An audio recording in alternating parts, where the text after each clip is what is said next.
Coding में use कर रहे होते हैं, राइट। सो लास्ट टाइम हमने कोड देखा था जिसमें बेसिकली आपके पास मेमोरी लोकेशन के ऊपर गो टू अगेन का एक इंस्ट्रक्शन था, ठीक है। गो टू हो गया, जंप का इंस्ट्रक्शन होता है जो कि उसको पीरियोडिकली एग्जीक्यूट कर रहा होता है पर्टिकुलर इंस्ट्रक्शन को, राइट। तो branches, loops and delays are very frequently used in our assembly language code in sense कि जब आप चाहें उसमें डिले क्रिएट करना, ठीक है, कोड में टाइमिंग डिलेस क्रिएट करना, मतलब 1 सेकंड के लिए आप इस तरह ट्रैफिक लाइट सिग्नल की एग्जांपल दी थी, तो उसमें एक लाइट रेड होगा, देन येलो है, इन ग्रीन है, ठीक है। तो रेड होगा दैट सपोज 10 सेकंड्स के लिए, येलो हो 3 सेकंड्स के लिए, एंड देन ग्रीन हो 5 सेकंड्स के लिए, राइट। तो अगर आपने ये इस ऑर्डर के थ्रू आपने लाइट्स को टर्न ऑन एंड ऑफ करना है, तो definitely you require certain delays to do this task, right. तो डिले क्रिएट करने के लिए we require some branch and call functions so that के हमारे पास जो डिले है उसको क्रिएट किया जा सके, राइट। डिले फाइल्स आप लोगों ने पीलैब में यूज भी किया होगा, रेडीमेड डिले फाइल्स होते हैं जो कि हम किसी भी असेंबली लैंग्वेज कोड को यूज करने के लिए वहां पर इस्तेमाल कर रहे होते हैं, right. So the point is we gonna study about the go to function, और इसके अलावा जितने भी कंडीशनल जंप्स हैं एंड कंडीशनल जंप्स हैं उसको हम देख रहे होंगे इस चैप्टर में। और बेसिकली फाइनली हम लोग इसको कुछ एग्जांपल्स होंगे, कोडिंग एग्जांपल्स जिसको हम गो थ्रू करेंगे, जो कि आप लोगों के लिए काफी मीनिंगफुल हो सकते हैं इस assembly language assembly language coding, right. तो should we start? We have 13 participants here, more than enough. So branches and loops are very famous in assembly language in a sense कि आप basically अगर एक line से दूसरे line के code के ऊपर आप मूव करना चाह रहे हैं, ठीक है, क्विकली। मिसाल के तौर पे आपने एक इंस्ट्रक्शन है, लेट्स सपोज ये वाला, ये है आपके पास एक सेट ऑफ कोड। अब इस कोड में बेसिकली आप ये करना चाह रहे हैं कि you want to add this 5 times, ठीक है, 1 2 3 4 5, ठीक है।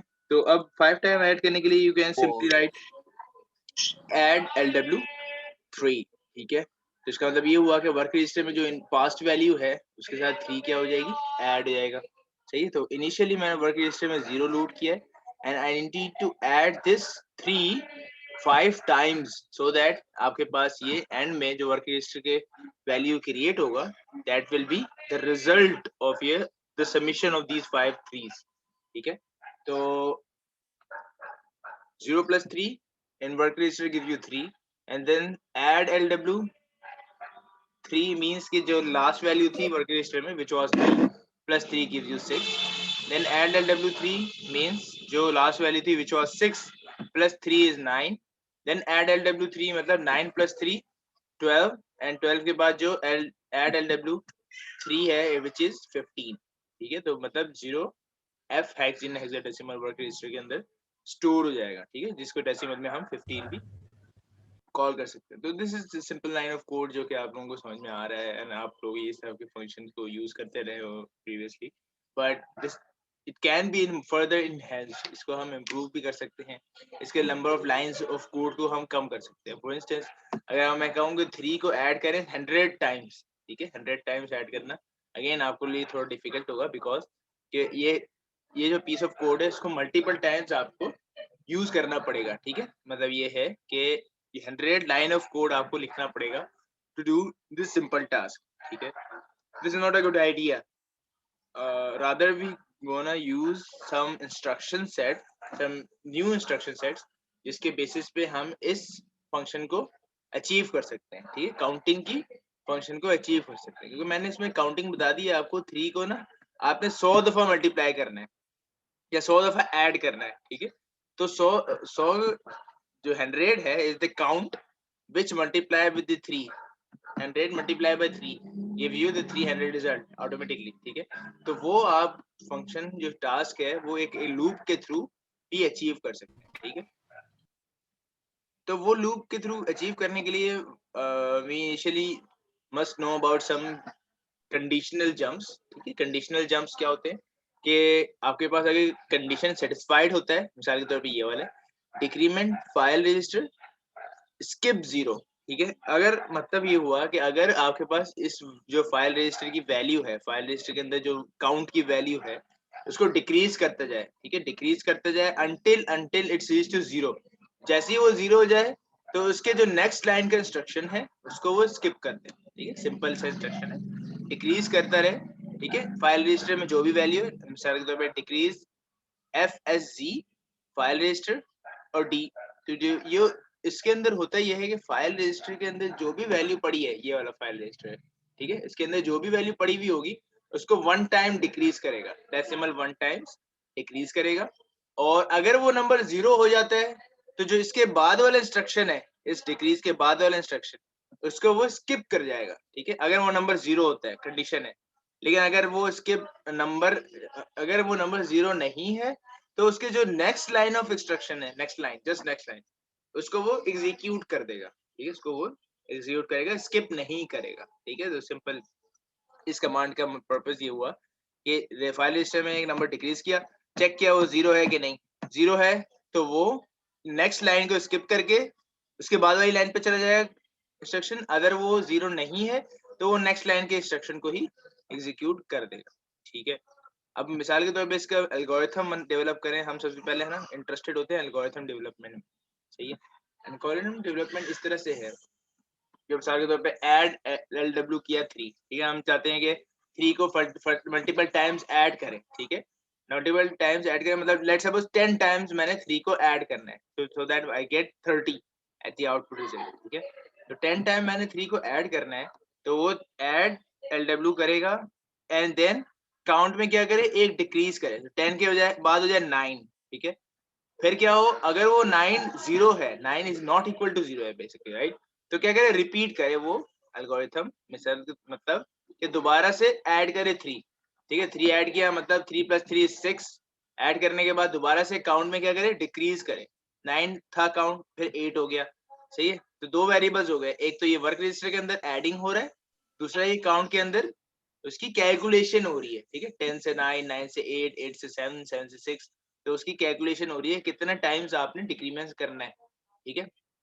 तो काउंट की वैल्यू डिक्रीज होती रहेगी अंटिल इट्स रीच टू 0, ठीक है। अगर जब तक वो 0 नहीं है तो वो 3 की वैल्यू इसमें ऐड हो रही होगी, इस लूप पे होगा, ठीक है। अगर जैसे ही वो काउंट की वैल्यू 0 हो जाती है तो क्या करेगी, yes means skip next instruction, जैसे इसके बाद वाला जो इंस्ट्रक्शन है उसको स्किप करके, ओवरलुक करके उसके बाद वाले इंस्ट्रक्शन में चली जाएगी, ठीक है, जो क्या है, मूव पोर्ट बी, जो रिजल्ट आया है उसको पोर्ट बी पे डिलीवर करते हैं, ठीक है। तो ये मैंने एक सिंपल सा इंस्ट्रक्शन क्रिएट कर दिया। ये एल्गोरिथम के बारे में किसी को कोई क्वेश्चन है, सिंपल से। सर जब आप 3 ऐड करे जा रहे हैं, जब 3 ऐड हो जा रहे हैं तो फिर वो 0 कैसे होगा?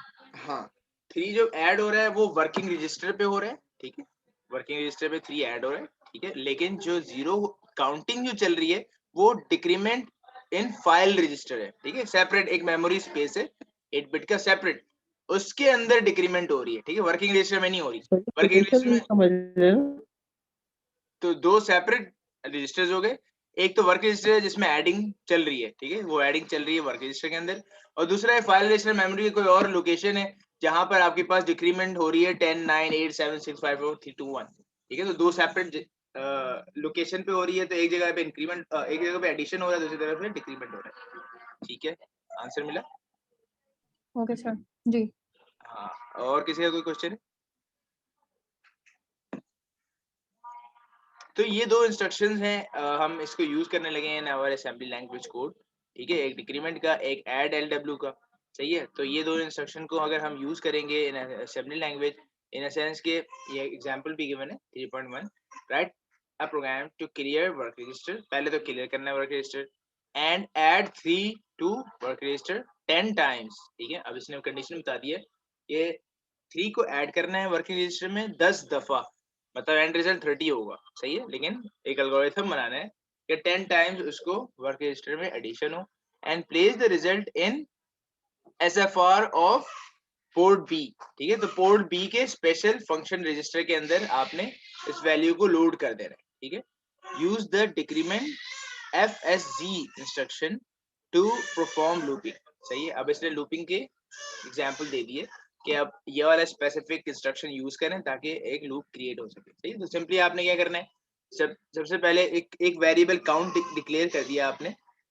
25 एक लोकेशन है, ठीक है, काउंट एक लोकेशन है which has the 25 hexadecimal value, ठीक है, इसने लिखा हुआ भी है लोकेशन 25 है कि मैंने काउंट की वैल्यू क्रिएट कर दी। फिर क्या किया, 10 लोड किया वर्क रजिस्टर में और फिर काउंट पे 10 स्टोर करवा दिया, ठीक है, 10 वर्क रजिस्टर पर पहले लोड किया, फिर मूव WF काउंट पे स्टोर करा दिया। ये दो स्टेप्स इसलिए जरूरी है, पहले दो इसलिए जरूरी है कि जो मेरा लोकेशन है 10 जो मेरा लोकेशन है 25 हेक्साडेसिमल, वहां पर 10 टाइम्स मैंने एग्जीक्यूट डिक्रीमेंट करवानी है 10 टाइम्स, ठीक है।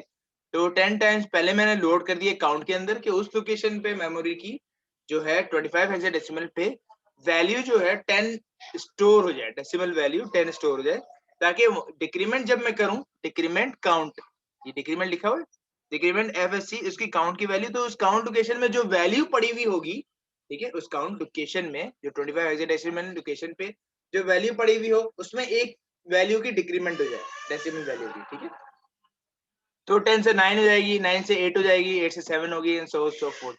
लेकिन इनिशियली मैंने उस वैल्यू को लोड कराना है इनटू दैट पर्टिकुलर रजिस्टर, और फिर वो लोड कराने के बाद मैंने क्या किया, वर्क रजिस्टर पे 0 मूव कराया, जो कि यहाँ पर लिखा हुआ भी था क्लियर वर्क रजिस्टर।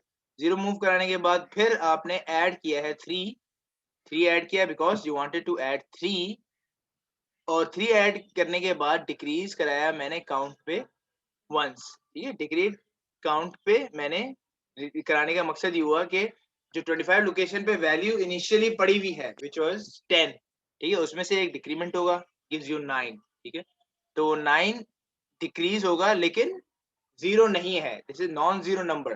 तो उसके बाद ये गो टू का इंस्ट्रक्शन को एग्जीक्यूट करेगा, नेक्स्ट इंस्ट्रक्शन को एग्जीक्यूट करेगा because this is a non zero number is available inside my count register, ठीक है। तो वो गो टू का इंस्ट्रक्शन अगेन पे चला गया, अगेन कहाँ पर है, इसने स्कैन किया, अगेन कहाँ पर है, इट्स हियर, ये अगेन इसने स्कैन किया, यहाँ पर है, उसने वापस ऐड LW का इंस्ट्रक्शन को एग्जीक्यूट किया विच इज 3, तो LW के अंदर दोबारा 3 को ऐड करेगा, पास्ट में 3 पड़ा था, अभी 3 आ गया, तो रिजल्ट जो इसमें डेवलप हो गया बिकम 6, राइट। फिर क्या, डिक्रीज काउंट, पास्ट में इसकी वैल्यू पड़ी थी 9 और काउंट डिक्रीज करके अपडेट हो गई वैल्यू 9 से 8, ठीक है, तो वैल्यू अपडेट हो गई 8। फिर go to again because this 8 is not zero number, तो वो गो टू अगेन वापस इधर आ गया। प्रीवियस वैल्यू थी इसमें 6, 6 + 3 इज 9, और काउंट में प्रीवियस वैल्यू थी 8, 8 - 1 गिव यू 7, ठीक है, तो वो काउंट की वैल्यू डिक्रीज हो गई।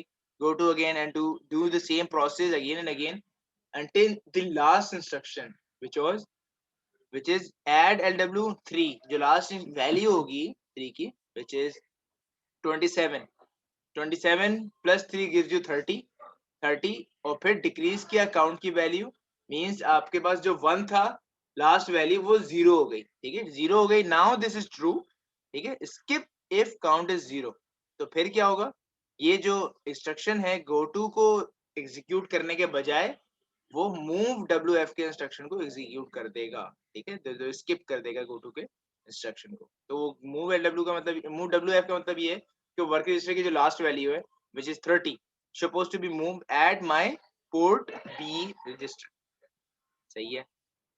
तो यहाँ पर हमारा टास्क जो है, जो एग्जाम्पल का है, वो अचीव हो गया है। किसी का कोई क्वेश्चन है, यहाँ तक समझ में आया सबको, प्रोसेस समझ में आया कंप्लीट,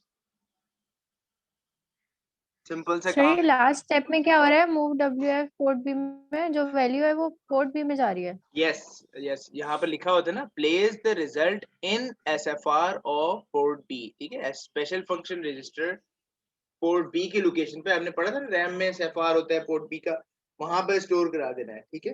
तो पोर्ट बी में मूव कराने का मकसद मतलब ये हुआ कि वहां पर ये वैल्यू जाके डिलीवर हो जाएगी, वर्क रजिस्टर की वैल्यू, ठीक है, वर्क रजिस्टर की वैल्यू जो लास्ट वाली थी, WF का मतलब ये होता है कि जो रिजल्ट है वर्किंग रजिस्टर में वो ट्रांसफर हो जाए इस एड्रेस पे, पोर्ट बी के एड्रेस पे, ठीक है। तो पोर्ट बी जो आपके IC है उसके ऊपर वो चीज विजिबल होना शुरू होगी, 30 का बाइनरी वैल्यू विजिबल होगी, क्योंकि आपके पास 8 बिट का पोर्ट बी होता है ना, तो उसके बाद आपके पास हर बिट के ऊपर वैल्यूज अपीयर होंगे 10 10 01 01 करके, जो 30 की जो लॉजिक है वो आपके पास अपीयर होना शुरू हो जाएगा पोर्ट बी के पिंस पे, ठीक है।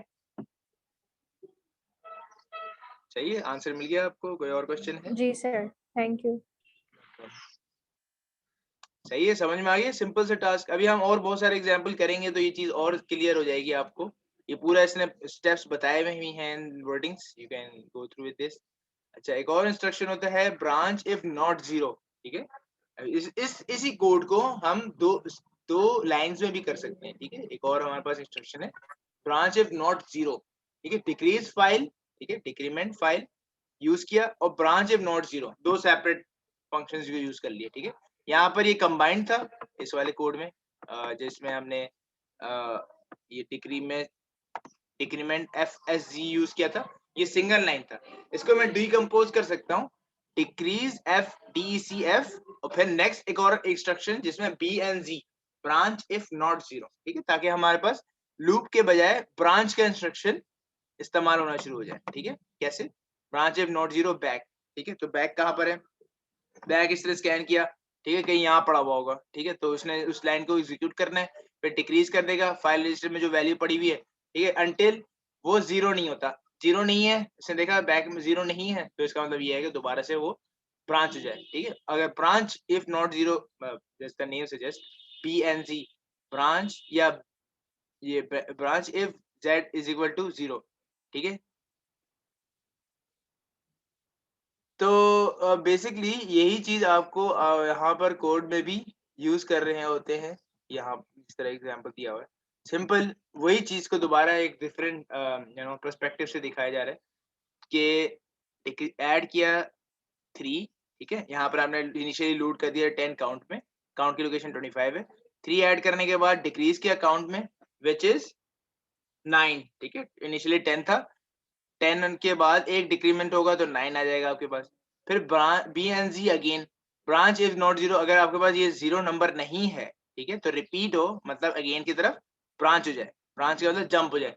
Branch and jump are the same thing, but minor difference ये है कि branch means small jump, and go to में जो जंप यूज होता है दैट्स अ लार्ज जंप, ठीक है। बहुत ऊपर की तरफ अगर आपने जंप लगानी है 255 बिट से ऊपर, 255 इंस्ट्रक्शन लाइन से ऊपर, तो दैट इज गो टू, जो कि लॉन्ग जंप कहलाता है। बीएनजी अगर 255 इंस्ट्रक्शंस के रेंज में अगर आपने जंप लगानी है तो वो आपके पास शॉर्ट जंप कहलाता है। बहरहाल इसको हम डिटेल में देखेंगे आगे। तो बीएनजी अगेन की तरफ दोबारा से मूव हो गया और ऐड करेगा 3 ऐड किया, डिक्रीज किया काउंट में, तो हुआ ये कि काउंट की वैल्यू 9 था, 8 हो गया, और फिर ऐड हो गया 3 का मतलब ये है कि 3 से 6 हो गया, ठीक है। और फिर दोबारा से देखा कि इसने काउंट में जीरो नहीं है, तो वो अगेन पे जंप हो गया and do the same process until count become zero.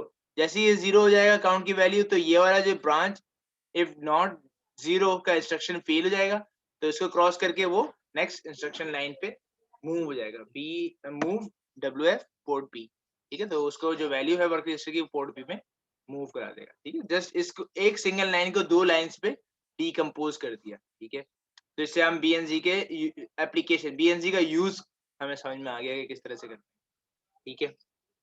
कोई क्वेश्चन है अभी तक आप लोगों को? सिंपल है ये एग्जाम्पल। जी सर। सही है। इस तरह हमारे पास और एग्जाम्पल्स हैं, मिसाल के तौर पे ये वाला है, इसलिए इसका फ्लो बता दिया है कि जो अभी हमने एग्जाम्पल देखा था उसका फ्लो ये है कि लोड किया इनिशियली काउंटर में 10, ठीक है, एट लोकेशन 25, ठीक है, 25 जो में 10 वैल्यू लोड किया, फिर क्लियर किया वर्क रजिस्टर को, ठीक है। वर्क रजिस्टर क्लियर करने के बाद मैंने ऐड किया वैल्यू 3, ठीक है, वैल्यू 3 ऐड किया इनसाइड माय वर्क रजिस्टर, और फिर डिक्रीज किया काउंटर की वैल्यू डिक्रीज किया, मतलब ये जो 10 था काउंटर की वैल्यू वो 10 से 9 हो गया, ठीक है।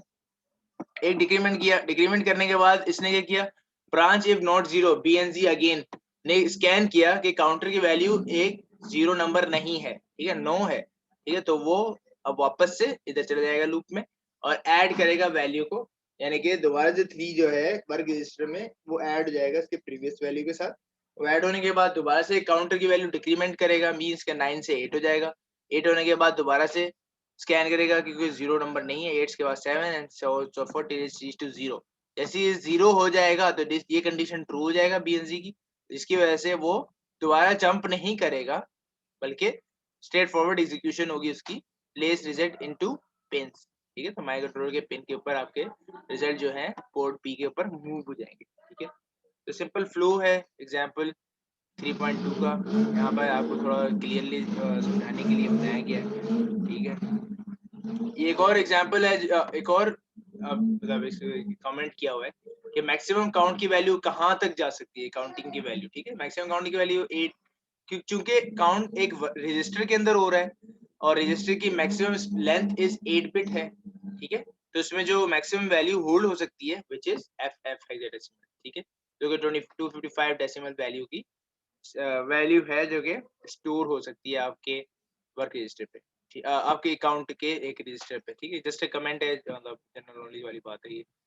ओके, सो एक और हम टेक्निक यूज करते हैं, क्योंकि बात ये हुई कि इसके मैक्सिमम जो लेंथ होती है ना काउंट की, वो 255 टाइम्स आप इसकी एडिशन कर सकते हैं। व्हाट अबाउट कि अगर मैं कहूँ 300 टाइम्स अगर आपने यूज करना है, मतलब ऐड करना है 3 को 300 या 500 टाइम या 700 टाइम। ठीक है, अगेन तो इसका मतलब ये हुआ कि ये 255 से ऊपर चला गया, मतलब अब आपके पास ये एक रजिस्टर के अंदर वैल्यू स्टोर नहीं हो सकती, you require to store into different registers. ठीक है, यानी और भी रजिस्टर के रिक्वायरमेंट होगी आपको 255 से ऊपर वैल्यू को स्टोर करने के लिए। ठीक है, समझ में आ रहा है सबको? किसी को कोई क्वेश्चन है? आ रहा है सर समझ। ओके, तो अब मिसाल के तौर पे 255 के ऊपर जो भी नंबर होंगे, लेट्स सपोज 300 टाइम्स ऐड करना है या 700 टाइम्स ऐड करना है। ठीक है, तो डेफिनेटली मुझे 255 से ऊपर जाने के लिए एक रजिस्टर नहीं, 2 रजिस्टर्स की जरूरत पड़ेगी।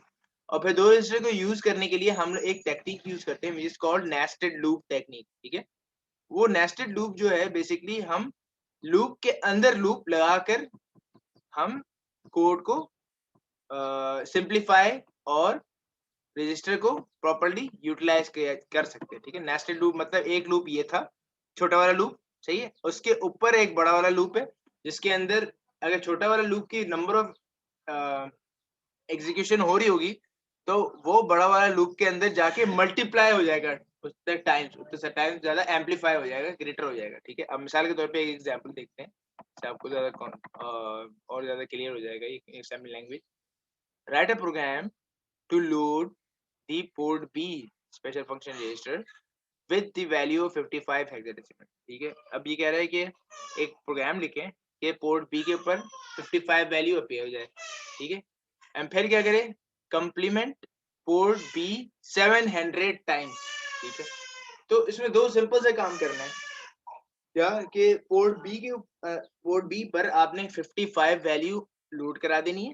ठीक है, 55 वैल्यू को लोड कराने का मतलब ये है कि आप 0101 ये जो बाइनरी वैल्यू लॉजिक है आप पोर्ट बी पे विजिबल करा दोगे।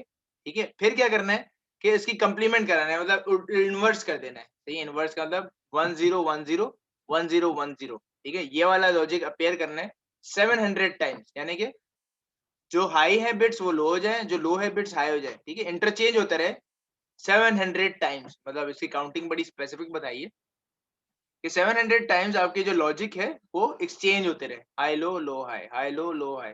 ठीक है, तो वो बेसिकली आपको 700 टाइम ये टास्क अचीव करना है। अब जाहिर सी बात है कि 700 टाइम्स इज ग्रेटर और लार्जर देन 255 कैपेसिटी जो एक रजिस्टर की है, तो अब आपको दो रजिस्टर की तरफ जाना होगा समहाउ ताकि ये इसके रेंज के अंदर आ सके। ठीक है, अब दो रजिस्टर को यूज भी ऐसे करना है कि अभी हम देखें, अब इसने दो रजिस्टर लिया है, लेट्स सपोज एक रजिस्टर वैल्यू है 25, एक रजिस्टर की लोकेशन है 25x और दूसरे रजिस्टर की लोकेशन है 26x। पहले हम एक ही रजिस्टर से काम, मतलब हमारा काम हो जाता था, लेकिन अब हमें दो डिफरेंट रजिस्टर्स की जरूरत है R1 एंड R2। एक की लोकेशन है 25x, दूसरे की लोकेशन इसने कर दी 26x। ठीक है, अगेन दो काउंट भी दो रिक्वायर्ड है, एक को हमने 10 से लेबल किया, दूसरे को 70 से लेबल किया। ठीक है, दोनों की वैल्यू हमने सेपरेट कर दी, काउंट 1 की वैल्यू 10 है, काउंट 2 की वैल्यू 70 है। इन दोनों को काउंट की वैल्यू को मल्टीप्लाई कर देंगे तो यू विल गेट 700। ठीक है, सिंपल है, इन दोनों को मल्टीप्लाई करना है और you will get the same result. ठीक है, तो स्टार्ट किया इसने move 55 in my work register, फिर वर्क रजिस्टर को पोर्ट बी पे डिलीवर करा दिया। ठीक है, तो पोर्ट बी पे 55 वैल्यू लोड हो गई। फिर क्या किया, move LW count into work register से R1 में लोड करा दिया। अब यहाँ पर इसने सिंपली ये किया है कि काउंट में जो वैल्यू पड़ी थी 10 उसको R1 के रजिस्टर पे डिलीवर करा दिया। ठीक है, 10 वैल्यू जो है R1 के रजिस्टर की लोकेशन थी 25 हेक्स, तो 25 हेक्स के लोकेशन पे मैंने 10 लोड करा दिया वैल्यू। ठीक है, फिर क्या किया, काउंट 2 पे मूव करा दिया R2। ठीक है, तो काउंट 2 की वैल्यू क्या थी 70 वैल्यू थी, मूव करा दिया 26 पे। ठीक है, दूसरा काम मैंने ये किया, ये जो 70 वैल्यू थी वो मैंने लोकेशन R2 के जो कि 26 हेक्स है उसमें मूव करा दी। ठीक है, तो R1 पे मैंने मूव करा दिया 10, R2 पे मूव करा दिया मैंने 70। ठीक है, फिर इसके बाद मैं ये मूव कराने का मकसद ये है ताकि मैं इसकी काउंटिंग की साथ काउंटिंग को यूज कर सकूं। ठीक है, फिर कंप्लीमेंट रजिस्टर किया मैंने, कंप्लीमेंट COMP फाइल रजिस्टर। ठीक है, COMP फाइल रजिस्टर का मतलब ये है कि जो पोर्ट P पे फाइल रजिस्टर की वैल्यू होगी उसको इन्वर्ट कर दे। ठीक है, हाई है तो लो कर दे, सारे लो है तो हाई कर, जहां जहां हाई है वहां लो कर दे, जहां पर लो है वहां पर उसके बिट्स को हाई कर दे। ठीक है, कंप्लीमेंट किया, कंप्लीमेंट पोर्ट P। फिर क्या हुआ, तो मतलब मिसाल के तौर पे ये FF था, FF जहां पर 0 थे वहां 1 हो गए, जहां 1 थे वहां 0 हो गए। ठीक है, देन डिक्रीज R2।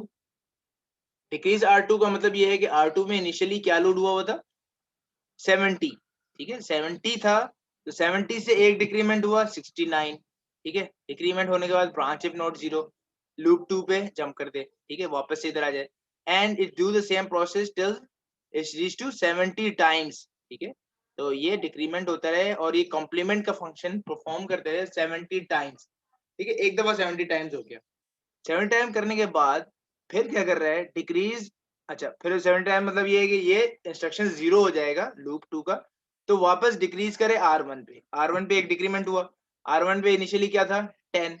ठीक है, R1 पे आपने लोड किया था 10। ठीक है, तो वो 10 वैल्यू में से एक डिक्रीमेंट हुआ तो 9 हो गया। सही है, तो 9 हो गया, अब ब्रांच हो जाए क्योंकि 9 नॉन जीरो नंबर है तो वो ब्रांच हो जाएगा इधर लूप 2 पे, लूप 1 पे। सही है, loop 1 is the bigger loop. सही है, बिगर लूप के ऊपर आया तो वो आपके पास मूव काउंट 2 पे वैल्यू कर दे दोबारा से R2। तो अब हुआ ये कि जो 70 वैल्यू थी 70 काउंटर 2 की वो वापस से 26 लोकेशन पे लोड हो गए। इनिशियल लास्ट टाइम वो 0 हो चुकी थी लेकिन दोबारा से उसने लोड कर दिया 70 वैल्यू। लोड करने के बाद कंप्लीमेंट किया पोर्ट B को, कंप्लीमेंट करने के बाद डिक्रीज किया और 70 टाइम अगेन इसकी साइकिल कंप्लीट हुई। ठीक है, 70 टाइम्स अगेन इसको इस कंप्लीमेंट फंक्शन को परफॉर्म किया। देन अगेन डिक्रीमेंट R1, मतलब R1 में जो वैल्यू थी 9 उसकी डिक्रीमेंट हो गई 8। सही है, और फिर दोबारा से लूप बैक हो गया इधर। तो ये प्रोसेस चलता रहेगा, यानी कि ये 70 times multiplied by 10 into higher loop तो gives you 700 times of this count this complement function. एक सिंगल फंक्शन की जो कंप्लीमेंट है वो 70, ये वाला 70 मल्टीप्लाइड बाय 10 क्योंकि आउटर लूप जो है वो 10 टाइम एग्जीक्यूट हो रहा है, तो 70 multiplied by 10 gives you 700 times of my total execution of complement function. ठीक है, जो कि मेरा टास्क था ताकि आपके आउटपुट पे जो वैल्यू है वो ऑन ऑफ होता है। सही है, ये टास्क आपके यहाँ पे जाके कंप्लीट हो जाता है। आई होप थोड़ा बहुत समझ में आया होगा आपको। कोई क्वेश्चन इससे रिलेटेड तो आप पूछ सकते हैं।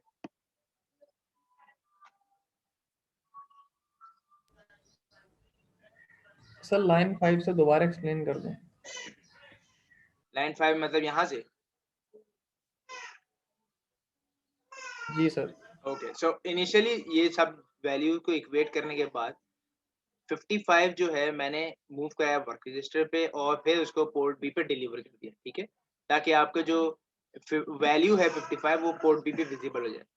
देन मैंने जस्ट इन दो इंस्ट्रक्शंस के थ्रू अपने वैल्यू को which is 10 and which is 10 load करा दिया मैं 25 पे। ठीक है, 10 वैल्यू जो है लोड करा दिया 25 हेक्साडेसिमल लोकेशन पे सिंपली।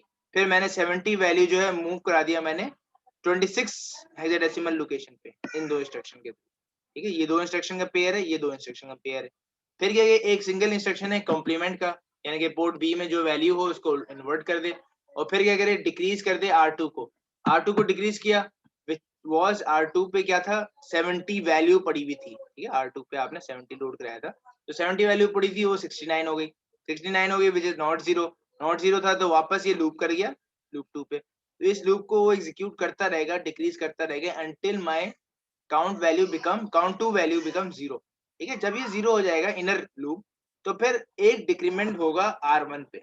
R1 पे इनिशियली मैं लोड करा दिया था 10, सही है, यहाँ से R1 पे मैंने इनिशियली 10 लोड करा चुका था, तो 10 वैल्यू जो है उसकी एक डिक्रीमेंट होगी विच इज गिव्स यू 9, और 9 वैल्यू जो है वो जंप कर जाएगी इधर।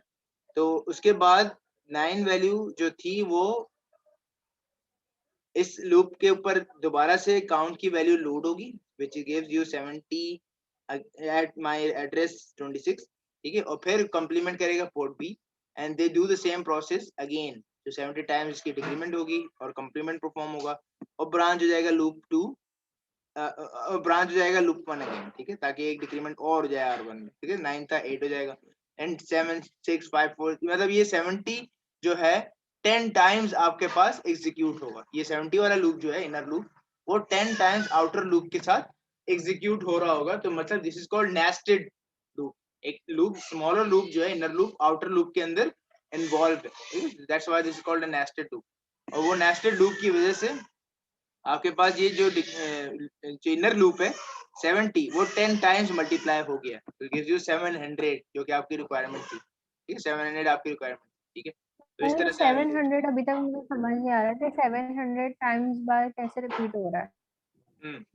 तो जैसे कि मैंने बताया कि इनर लूप जो है वो कितने टाइम्स एग्जीक्यूट हो रहा है, इनर लूप ये वाला, ये आपको समझ में आया, नहीं 70 टाइम्स हो रहा है। 70 टाइम्स हो रहा है, ठीक है, और आउटर लूप कितने टाइम हो रहा है, ये वाला R1 वाला लूप 1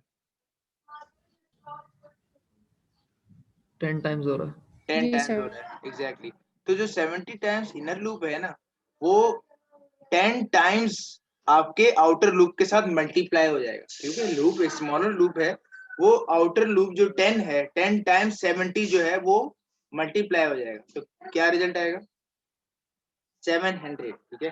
तो इसका मतलब ये हुआ कि आपका जो इनर लूप है वो 10 टाइम्स एग्जीक्यूट होगा, या 10 दफा एग्जीक्यूट होगा ना, या 70 टाइम्स इनर लूप एग्जीक्यूट हुआ, फिर उसके बाद दोबारा एक तो आउटर लूप में इनर लूप डिक्रीमेंट। मतलब 10 टाइम्स एग्जीक्यूट करेगा और हाँ 70 multiply by 10 is 700। Exactly that's okay right, sir. ठीक है। This is called, that's why this is called nested loop, यानी लूप के अंदर लूप है, यानी कि इनर लूप जितने टाइम्स भी एग्जीक्यूट करे आउटर लूप के साथ मल्टीप्लाई हो जाएगा, ठीक है। तो ये दो लूप्स का नेस्टेड लूप कंडीशन है, ठीक है। ये एक इनर लूप है, लेट्स सपोज 70 है, तो आउटर लूप जो होगा वो अगेन 10 टाइम्स क्या होगा, मल्टीप्लाई होगा उसके साथ and gives you the total amount of counts जो कि 700 क्रिएट करेगा, ठीक है। इसका एक फ्लो आपको यहाँ पर दिखाया हुआ भी है, if you can look at it, सही है। तो ये बेसिकली यही बताने की कोशिश कर रहा है कि काउंटर की वैल्यू को, एक काउंट वैल्यू है, लोड किया काउंटर 1 वर्क रजिस्टर में, वैल्यू मैंने पिछले भी काउंट 2 की वैल्यू लोड की, फिर टॉगल किया पोर्ट बी, और टॉगल मैंने इन्वर्ट किया कंप्लीमेंट, फिर डिक्रीमेंट किया काउंट 2 पे, डिक्रीमेंट किया काउंट 2 पे, फिर कंडीशन चेक की कि जब तक 0 नहीं है तो इसको एग्जीक्यूट करते रहे विच इज 70 टाइम्स, ये इनर लूप है, ठीक है। जैसे ही ये इनर लूप आपके पास कंप्लीट हो गया, तो यस हो गया, तो डिक्रीमेंट किया है काउंटर 1 को, ठीक है। काउंटर 1 को डिक्रीज करने के बाद दोबारा से वो अपर हायरार्की में चला जाए, सही है।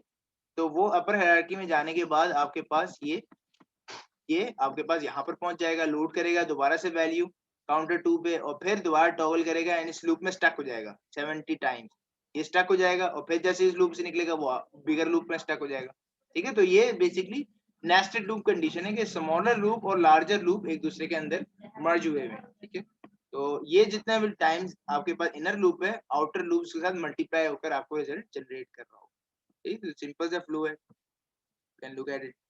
इसी तरह आप लूपिंग कैन जनरेट फॉर 10,000, ठीक है, 100,000, ठीक है, 100,000 टाइम भी आप लूपिंग जनरेट कर सकते हैं, ठीक है। 255 मल्टीप्लाई 255, ये इससे ऊपर जा नहीं सकता 2 रजिस्टर की, ठीक है। तो 3 रजिस्टर के ऊपर आपको जाना पड़ता है, ठीक है। 3 रजिस्टर के ऊपर जाने के लिए R1 R2 R3 3 डिक्लेयर किया आपने, 10,000 मतलब 100,000 जनरेट करने के लिए 100 100 और 10 ये 3 रजिस्टर बनाए, ताकि मैं 10 100 और 100 को मल्टीप्लाई करूंगा तो मेरे पास ये रिजल्ट जनरेट हो जाएगा, इतने टाइम्स लूप जनरेट हो जाएगा। और सिंपली आपने उसी टेक्निक के थ्रू लूप जनरेट किया है कि पोर्ट बी में मूव कराया 55 और काउंट वैल्यू को स्टोर करा दिया आपने काउंट 3 को R3 में, फिर काउंट 2 को R2 में और काउंट 1 को R1 में, सिंपल। ठीक है, तो एक चीज मेक श्योर करना है कि आपके जो लार्ज स्मॉलर वैल्यू होगा ना उसको आप हायर लूप के ऊपर रखें, तो that will be more preferable. मतलब इससे फर्क नहीं पड़ता ज्यादा, लेकिन दैट विल बी प्रेफरेबल कि जो लोअर वैल्यूज है ना वो हायर ग्रेटर लूप के ऊपर आपने रखना is more sensible, right. Otherwise आपको इतना ज्यादा मतलब कोडिंग में फर्क नहीं पड़ता, बट इट लुक्स गुड, आपको कोड अच्छा नजर आता है। ठीक है, अब फिर क्या वो कम्प्लीमेंट किया पोर्ट बी का, पोर्ट बी का कम्प्लीमेंट किया, डिक्रीज किया R1 पे, फिर लूप बैक हो गया। तो इसका मतलब ये है कि ये BNC इसमें स्टक है। जब ये 100 साइकिल्स कंप्लीट कर लेगा फिर डिक्रीज करेगा 1 और फिर BNC लूप 2 में, तो इसके बाद फिर लूप 2 का 100 साइकिल कंप्लीट होगा, फिर डिक्रीज करेगा R3 पे और R3 का फिर 10 साइकिल्स कंप्लीट होगा। मतलब 100 cycle of loop 1, 100 cycle of loop 2 and then 10 cycle of loop 3. So 100 multiply by 100 multiply by 10 give you the 100,000 times of looping. ठीक है, तो ये आप इस कंडीशन को भी जंप कर सकते हैं 3 डिफरेंट रजिस्टर बनाकर। ठीक है, तो ये भी एक अच्छा एग्जांपल है आप लोगों के समझने के लिए। और अगर आपको 100 टाइम्स नहीं 10 टाइम 100,000 टाइम नहीं करना, 10,000 टाइम करना है, तो जस्ट आप एक जीरो इसमें से हटा दें। ठीक है, 100 10 10 कर दें, सही है। तो आपका सिंपली एक यहाँ पर 100 10 10 करने से आपके पास वो लूप साइज अचीव हो जाएगा, कोड में कोई चेंजेस नहीं करना। ठीक है, तो ये बड़ा फायदा होता है आपको यहाँ पर इस चीजों को डिक्लेयर करने का।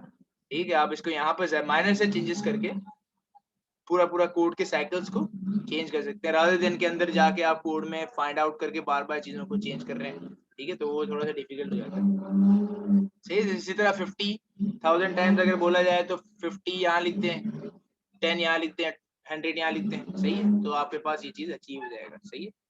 तो इस तरह की कोडिंग कर सकते हैं जो कि आप लोगों के एग्जाम्स वगैरह में भी आ सकता है कि इतने टाइम्स ऑफ लूप एग्जीक्यूट करें कोई सर्टेन टास्क परफॉर्म करने के लिए। तो आप इसको थोड़ा मेमोराइज करेंगे, कोड को मेमोराइज करेंगे, सिंपल है, कुछ भी नहीं है। जिस इसको वेरिएबल डिक्लेरेशन है यहाँ पर, यहाँ लोड कर रहे हैं वैल्यूज पोर्ट बी पे, रजिस्टर वैल्यूज पे, और फिर आपने कंप्लीमेंट का टास्क परफॉर्म किया है और फिर डिक्रीज कर रहे हैं। ठीक है, कोई इतनी मुश्किल चीज नहीं है, जस्ट आप इसकी थोड़ी प्रैक्टिस करें, जितना हो सके इसकी प्रैक्टिस करें। ठीक है, प्रैक्टिस करने के बाद फिर जब आप इसको रिकॉल करेंगे तो होपफुली आप लोगों को इतना ज्यादा डिफिकल्टी नहीं होगी, बट एग्जाम में कोड लिखने को आएंगे फॉर श्योर। ठीक है, तो उसकी आपको थोड़ी हैंड्स ऑन प्रैक्टिस होनी चाहिए।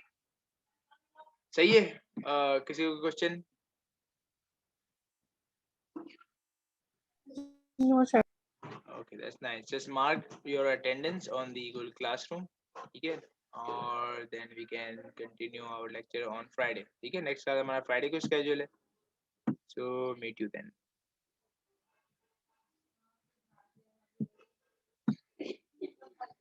ठीक है, इसके लेक्चर को जरा गौर से देख लीजिएगा, इम्पोर्टेंट चैप्टर है। ठीक है, तो इसको जब तक आप थोड़ा सा रिवाइज कर लें, आगे थोड़ी कॉम्प्लिकेटेड चीजें आ रही हैं। ठीक है, ब्रांच थोड़े कैलकुलेशन इन्वॉल्व हैं, तो वो कैलकुलेशन करने के लिए अगर आप ये आज के लेक्चर पढ़ लेंगे तो आपको थोड़ा सा आसानी होगी। सही है, मशीन लैंग्वेज कोड भी है आपके पास। ठीक है, मशीन लैंग्वेज कोड डेवलप करना है, कैलकुलेशन करनी है, तो थिंग्स विल बी गेट बेसी व्हेन यू मूव ऑन। लेकिन बट ये है कि आप लोगों की बैकअप नॉलेज अच्छी होगी, तो फिर आप इसको अच्छी तरीके से कर पाएंगे। फाइन,